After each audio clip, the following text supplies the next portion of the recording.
Hello, my wonderful, beautiful friends. Welcome back to r/Entitled People, where you'll hear stories about people who believe they can do no wrong and that rules do not apply to them. Guys, I hope you're having a wonderful day today. And in this episode, you'll hear some super entitled stories. So the stories will progressively get more entitled as we move on. And guys, seriously, the last story is super crazy. So sit back, grab a drink, because you're gonna need something to spit out when you hear how entitled some people can be. Guys, I hope you enjoy the stories today, and don't forget to hit that subscribe button for future stories. Oh, and Darkfluffofficial, guys, link in the description for all who are interested. Look how adorable he is. Anyways, guys, let's dive in. So this story is actually from my mom from a couple of years ago. She works for customer service, taking phone calls, answering questions, and sometimes helping fix simple issues. She had started not too long ago and was one of the first few employees, so right from the start, she knew pretty much everybody who worked there, including the CEO, who she describes as a very nice, down-to-earth guy who always dressed pretty casually, so he'd blend in with everybody else pretty easily. So after a couple of months, they started to hire more people to work, including this one guy who was apparently very entitled and considered himself better than everybody else. Mom and a few others didn't like him because he was apparently very arrogant, always tried to correct others only to be wrong himself, and kept making the same mistakes. He also ignored many rules on the floor, and he also has a huge temper and would often scream and curse at anybody who said something he did not like. The screaming a lot of the time would be something along the lines of, "Who the hell do you think you are to tell me to do etc, etc." So one day, he was apparently playing some games on his phone while at the same time talking to a customer, barely paying attention to the call, when the CEO comes in to check the floor after a meeting. Seeing the guy on his phone, the CEO walks up to him and calmly asks the guy to politely end the call with the customer and tell him that another representative would call back as soon as possible. The CEO then told the guy he wasn't allowed to have his phone out when helping a customer, as it takes away the focus on said customer. Now, this is the best part. This idiot had no idea what the CEO looked like. He thought the CEO was another employee who made calls. So cue the guy literally rolling his eyes, taking his headset off and saying, "And who the hell do you think you are to tell me how to do my damn job?" So the boss just stood there for a moment, obviously in shock, and the guy, thinking he'd won, smirked all smug, before the boss pulled a boss move. The boss replies, "Well, I just happen to be the damn CEO of this company, so I can tell you what the hell to do." The dumb guy lost the smirk and, according to my mom, went from angry bright red to pure white in about half a second. The boss then calmly asked the guy to come into his office, and everybody knew what was about to happen. As soon as he came out of the boss's office, he packed his things, did not make eye contact with anybody, and just left. He never did come back. Guys, what a way to shut down an entitled employee. Somebody who believes they can never be wrong and can never be told what to do should be canned almost immediately. I'm actually surprised he lasted as long as he did there with that crappy attitude. I'm so glad the CEO was the one to put him in his place. You can't act all high and mighty to pretty much the top dog in the company. I would have paid money to see his face go ghost white when he realized he was talking to the CEO. Oh my goodness. So, my uncle recently got remarried, and that reminded me of an incident that happened when his son was very young. Now, I used to have a very decent relationship with my uncle. He was the youngest of my dad's siblings and born almost 15 years after my dad. Now, he was always kind of a wild child, but when he had a son, he really settled down. So, during the summer, we all head to my aunt's farm. This year, Spider-Man 3 had just come out. Now, I was still pretty young, 13 years old at the time. My cousin was about 8, being quite a bit younger than I. So we were talking about Spider-Man and how it was his favorite movie. I liked it too, so I tried to talk to him about it. He got really upset and said girls can't like Spider-Man. My cousin says I've probably never seen it, and I just roll my eyes and describe the plot to him, and he gets really mad. But for now, he simmers. Later, my cousin asked me to come outside and push him on the swing, and I do. Once again, I'm much bigger than him, so I can push him pretty high. Now, it was apparent that he had a plan to show me that he was a boy and a lot stronger than me, so when he offered to push me on the swing, I accepted. He wasn't strong enough to get me very far, and this enraged him. I tried to explain to him because I'm so much bigger than him, I weigh a lot more, but he was having none of it. Being an idiot kid, he runs off into my aunt's garage and comes back with a wooden baseball bat. He then proceeds to swing at me, and since he's so much shorter than me, he hit me clean on the thigh. The second one was not so lucky. Again, I'm much bigger than him and pissed, so I grab the bat, wrenching it from his hand. I tell him, never hit me again. And apparently I'm so scary in that moment that he runs inside and gets his dad. My uncle storms out and the following conversation happens. Uncle says, "What did you do to him? Why is he crying?" I told him, because I didn't let him hit me with a bat.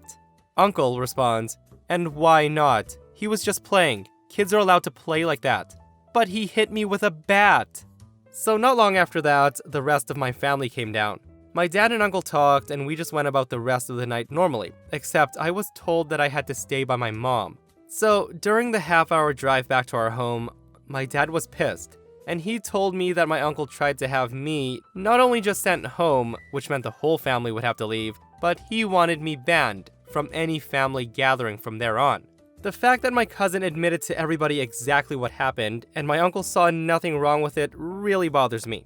My uncle was always super wary of me when I was around from then on.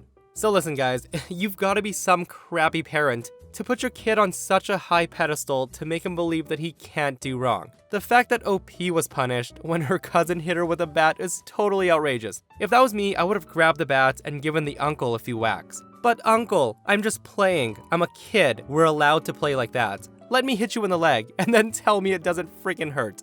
Oh my goodness, that kid's gonna get such a rude awakening when he grows up. Trust me. My mother has terminal cancer, and due to financial constraints, she decided to move in with me and my family. As soon as my mother arrived here, we saw my lawyer and made her a will and designated a power of attorney. She does not want life support or anything, and she has a do not resuscitate. So my aunt, my mom's sister, decided to call me, and it got really interesting. This is how it went.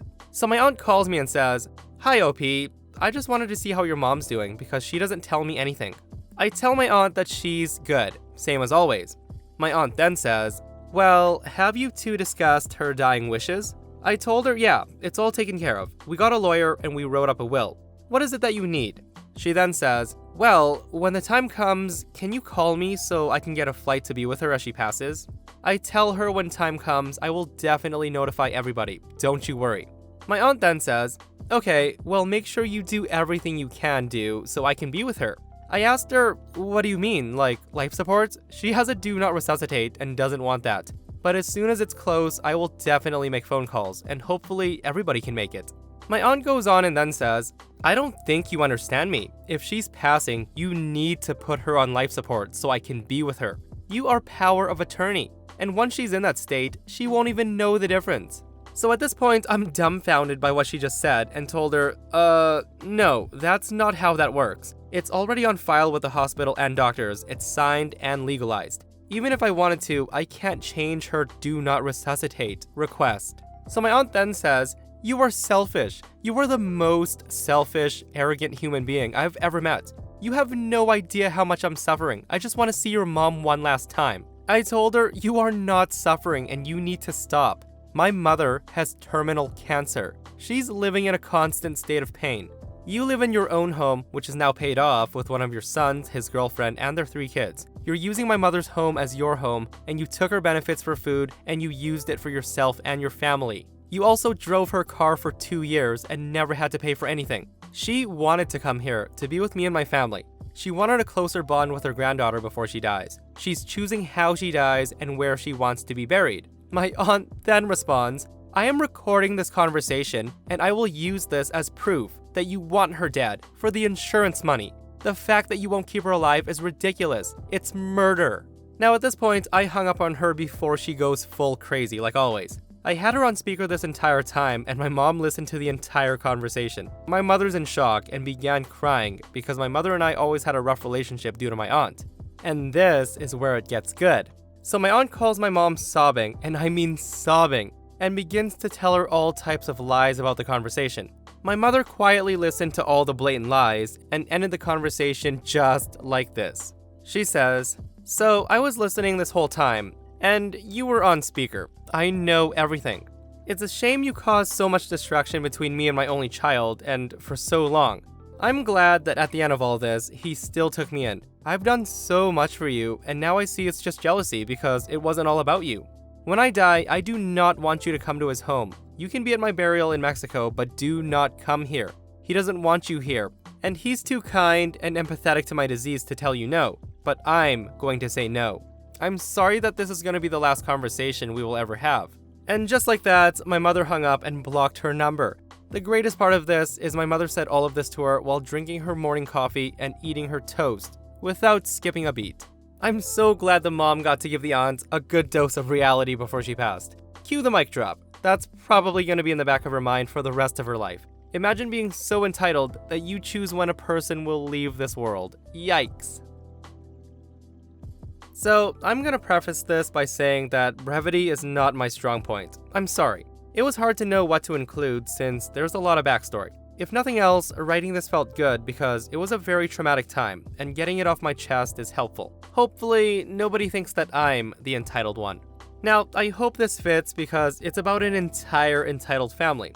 So, my fiance died very unexpectedly in 2016, at the age of 35. I was 26 years old at the time.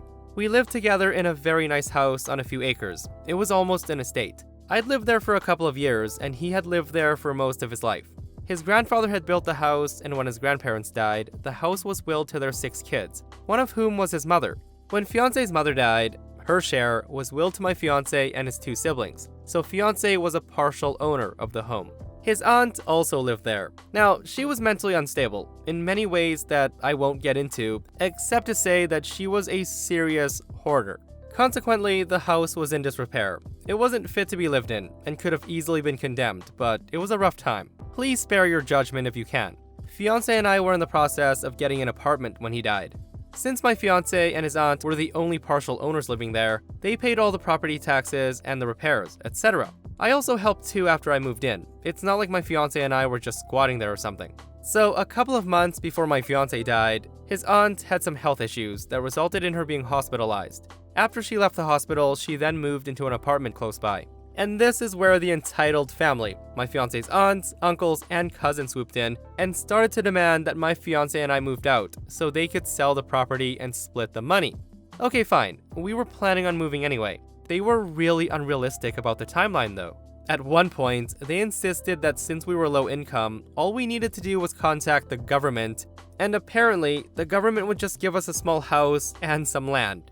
That's how out of touch with reality these people were. They would just show up in the house whenever they wanted, which I guess legally was their right. But it was also very rude and entitled to just come into someone's home on a regular basis without even speaking to them while you're there, much less letting them know beforehand. Anyway, when my fiance died, they were elated. They were so happy. 2 days after he died, I was at the house collecting my things when I got a message from his sister, who's an angel by the way, saying they'd messaged his out-of-state uncle's wife, asking her to message the sister about me because God forbid anybody be direct. Apparently, they wanted me banned from the property immediately. I'm no longer allowed on the property at all, and cops will be called to arrest me immediately if I'm caught near the house. The reason being is that we had been living in sin, and now that my fiance was gone, I had no reason or right to be there. I was devastated. At that point, I wanted to take everything he'd ever touched and scoop it up and hold it close to me forever. I couldn't bear the thought of not being able to have anything of his. As an afterthought, I realized that all of my stuff was also still there. Luckily, his sister stuck up for me and said I could be there as long as I wanted. She lives across the country though, so she couldn't do much to enforce it. So, the most ridiculous display of disgusting entitlement happened a couple of days later. I was at the house, frantically trying to load up the car with everything that reminded me of my fiance, which was taxing, both physically and emotionally. I was crying when all of a sudden a cousin appeared in our bedroom. The cousin comes in smiling and says, "Hey, isn't that crazy? He died so suddenly. He was fine a few days ago. Aren't you, not supposed to be here? I was told to call the cops if you were on this property." Me, through tears, said, "Yeah, it was very unexpected. I'm just getting our stuff and I'll leave right away. There's no need to call anybody." The cousin laughs and says, "Huh, I know. I'm not dumb. I'll let you grab your stuff. Well, at least we can sell the dump now. I could use a new truck." So it's then that I hear people talking and laughing in the next room. Apparently, the cousin had brought her teenage daughter and several of her daughter's friends to gawk at the house. Our home, where we lived and loved, was being openly mocked with zero regard for my feelings. The cousin then says, "So, when do you think you'll be gone? Or do I actually have to call the police?" I told her I'm not sure. I'd love to get as much of my fiance's stuff as possible, and his sister asked me to get some of her mom's things.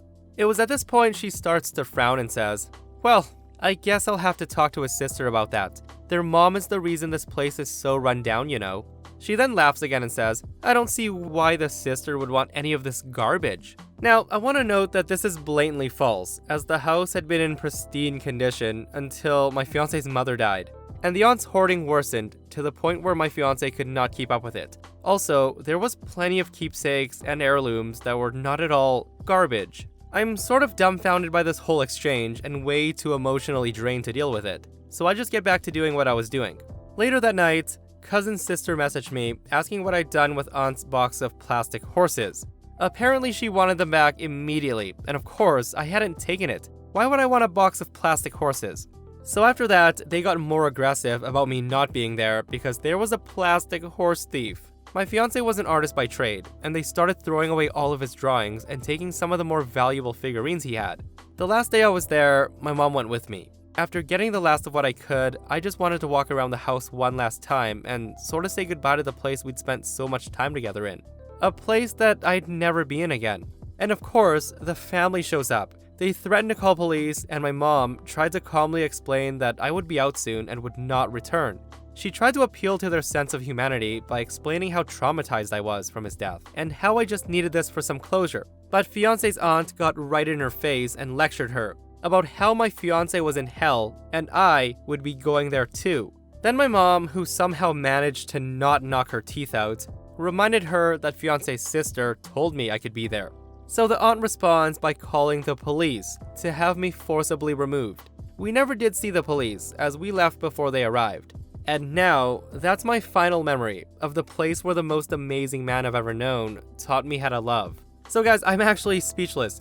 Not only was that family super entitled, but they're literally heartless. Like, all they care about was selling the house for some cash. I feel so bad for OP. She definitely deserved so much better during that time. And she definitely did not need those idiots calling the cops and stuff while she was there basically grabbing whatever she could and putting her freaking life into a car. Ugh, some people can be so entitled. And that, my friends, brings us to another end of our /entitled people. Guys, thank you so much for coming to hang out with me today and listening to these wild stories. If you missed the last episode of our /entitled people, OP saves Karen's son's life, and then she turns around and wants him arrested for it. Guys, check it out if you haven't, and I'll see you guys in the next one. I love you.